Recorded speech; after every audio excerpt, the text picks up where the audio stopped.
বাড়ছে গরম, হচ্ছে না বৃষ্টি।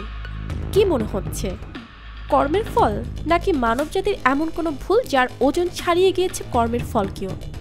এই ব্যাপারে কী বা বলছে ইসলাম? শেষ নবী হজরত মুহাম্মদ সাল্লাল্লাহু আলাইহি ওয়াসাল্লাম বলেছেন, হে মুহাজিরগণ, তোমরা 5টি বিষয়ে পরীক্ষার সম্মুখীন হবে, তবে আমি আল্লাহর কাছে আশ্রয় প্রার্থনা করছি যেন তোমরা তার সম্মুখীন না হও।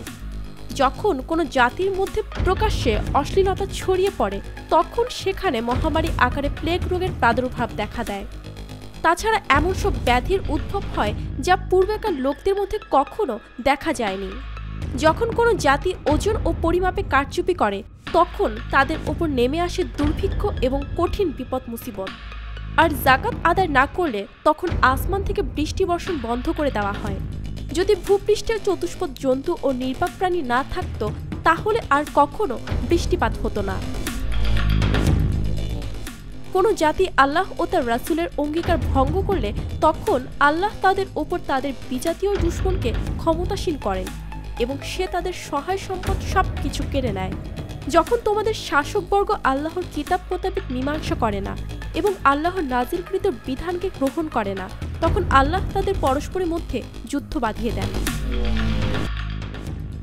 ঠিকভাবে যাকাত আদায় বিত্তবানদের অন্তর পরিশুদ্ধ করে এবং তাদের সম্পদকে পবিত্র করে। তাই পবিত্র কুরআন মাজিদে যাকাতকে উল্লেখ করা হয়েছে সাফল্যের অংশ হিসেবে।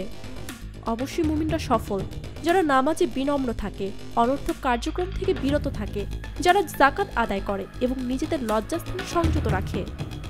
ইসলাম ধর্মের মূল স্তম্ভ 5টি।